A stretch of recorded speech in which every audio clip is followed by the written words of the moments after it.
श्रीमन्महागणाधिपतये नमः। श्री सरस्वत्यै नमः। श्री गुरुदेव दत्तात्रेयाय नमः। ओम नमो भगवते वासुदेवाय। आदौ देवकी देवगर्भजननं गोपीगृहे वर्धनं मायापूतनजीवतापहरणं गोवर्धनोद्धारणं कंसच्छेदनकौरवादिधननं कुन्तीसुतापालनम् एतद्भागवतं पुराणकथितं श्रीकृष्णलीलामृतम्।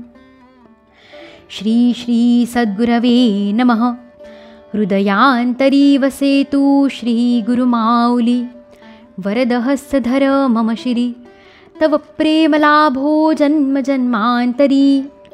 उद्धारावे कृपाळवा श्रीहरिराया। श्रीमद्भागवत महापुराण तृतीय स्कंध अथ त्रयस्त्रिंशोऽध्यायः।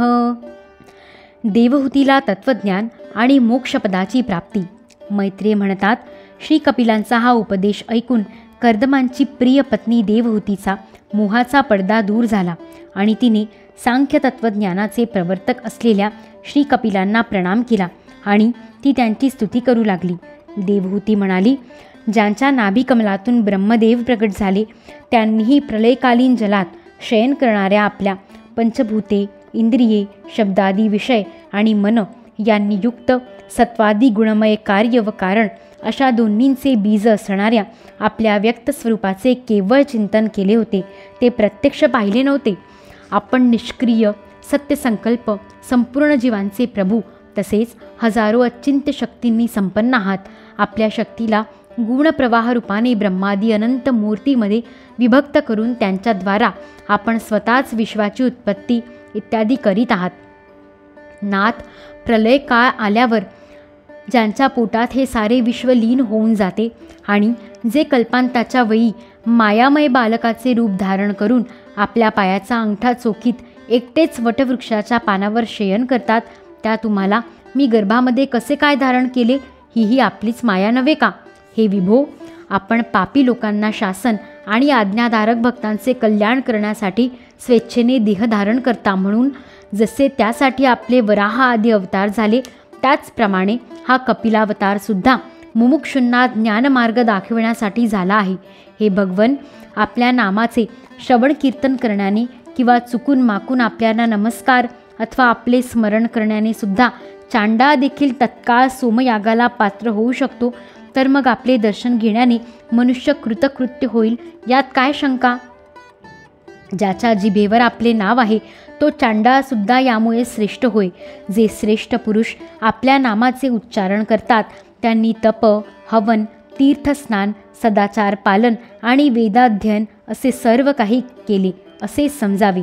आपण साक्षात परमब्रह्म आहात, आपणच परमपुरुष आहात। वृत्तींचा प्रवाह अंतर्मुख करून अंतःकरणातच आपलेच चिंतन केले जाते। आपण आपल्या तेजाने मायेच्या गुणप्रवाहाला शांत करता, आपल्यातच वेद समाविष्ट आहेत अशा साक्षात विष्णू स्वरूप कपिलांना मी प्रणाम करते। मैत्रेय म्हणतात, मातेने अशा प्रकारे स्तुती केल्यानंतर मातृवत्सल परमपुरुष भगवान कपिलदेव तिला गंभीर वाणीने म्हणाले। श्री कपिल म्हणाले, माते, मी तुला जो हा सुलभ मार्ग सांगितला आहे त्याचे अनुष्ठान केल्याने लवकरच तू परमपदाला जाशील। माझ्या या मतावर तू विश्वास ठेव। ब्रह्मवादी लोकांनी याचे अनुकरण केले आहे। याद्वारा तू माझ्या जन्ममरणरहित स्वरूपाला प्राप्त करून घेशील। जे लोक माझे हे मत मानित नाहीत ते जन्ममृत्यूच्या फेऱ्यात अडकतात। मैत्रेय म्हणतात, अशा प्रकारे आत्मज्ञानाचा उपदेश करून श्री कपिलदेव आपल्या ब्रह्मज्ञानी मातेची अनुमती घेऊन तेथून निघून गेले। तेव्हा देवहूतीसुद्धा सरस्वतीचा मुकुट शोभेल अशा आपल्या आश्रमात पुत्राने उपदेश केलेल्या योग साधनेने योगाभ्यास करीत समाधीत मग्न झाली। त्रिकाळ स्नान करण्याने तिच्या कुराळा केसांचे भुरकट जटांमध्ये रूपांतर झाले। तसेच वल्कलांनी झाकलेले शरीर उग्र तपस्येमुळे कृश झाले। तिने प्रजापती कर्दमांच्या तपश्चर्या आणि योगबलाने प्राप्त झालेल्या देवांची इच्छा करावी अशा अनुपम गृहस्थ सुखाचा त्याग केला। जेथे दुधाच्या फेसाप्रमाणे स्वच्छ आणि कोमल शय्यांनी युक्त हस्तिदंती पलंग, सुवर्णपात्रे, सोन्याचे सिंहासन, त्यावर अति कोमल गाद्या अंथरलेल्या आहेत, तसेच ज्याच्यामध्ये स्वच्छ स्फटिक मणी आणि उच्च प्रकारचे पाचू लावलेल्या भिंतींमध्ये रत्नजडित रमणीय मूर्तींसहित मणिमय दिवे झगमगत आहेत, जे फुलांनी लहडलेल्या अनेक दिव्य वृक्षांनी सुशोभित आहेत, ज्यामध्ये अनेक प्रकारच्या पक्ष्यांचा किलबिलाट आणि धुंद भ्रमरांचा गुंजारव होत आहे, जेथील कमलगंधांनी सुवासित सरोवरात कर्दमांच्या सहवासात त्यांचे प्रेम प्राप्त करून घेऊन क्रीडेसाठी प्रवेश केल्यावर जिचे गंधर्वगण गुणगान करीत असत आणि जे मिळवण्यासाठी इंद्रपत्न्यासुद्धा इच्छुक असत, अशा गृहोद्यानाची ममता तिने सोडून दिली. परंतु पुत्रवियोगाने व्याकुळ झाल्यामुळे तिचे वदन काहीसे उदास झाले. पतिवनात गेल्यानंतर पुत्राचाही वियोग झाल्याने ती आत्मज्ञान संपन्न असूनही वासराचा वियोग झाल्यावर हंबरणाऱ्या गायीसारखी व्याकुळ झाली. विदुरा, आपला पुत्र कपिल देवरूप भगवान हरीचेच चिंतन करता करता लवकरच तिला अशा ऐश्वर्य संपन्न घराबद्दल सुद्धा उपरती झाली. नंतर कपिल देवांनी भगवंतांच्या ज्या ध्यान करण्यायोग्य प्रसन्न वदनारविंदयुक्त स्वरूपाचे वर्णन केले होते, त्याच्या एकैक अवयवांचे तसेच त्याच्या समग्र स्वरूपाचे चिंतन करीत ती ध्यानमग्न झाली. भगवद्भक्तीचा प्रवाह, प्रबळ वैराग्य आणि यथोचित कर्मानुष्ठानामुळे उत्पन्न झालेल्या ब्रह्मसाक्षात्कार करून देणाऱ्या ज्ञानाने चित्त शुद्ध झाल्याने ती त्या सर्व व्यापक आत्म्याच्या ध्यानामध्ये मग्न झाली, जो आपल्या स्वरूपाच्या प्रकाशाने मायाजनित आवरण दूर करतो. अशा प्रकारे जीवाचे अधिष्ठानभूत परमब्रह्म श्री भगवंतांमध्ये बुद्धी स्थिर झाल्यामुळे तिचा जीवभाव नाहीसा झाला आणि ती सर्व क्लेशांपासून मुक्त होऊन परमानंदात निमग्न झाली.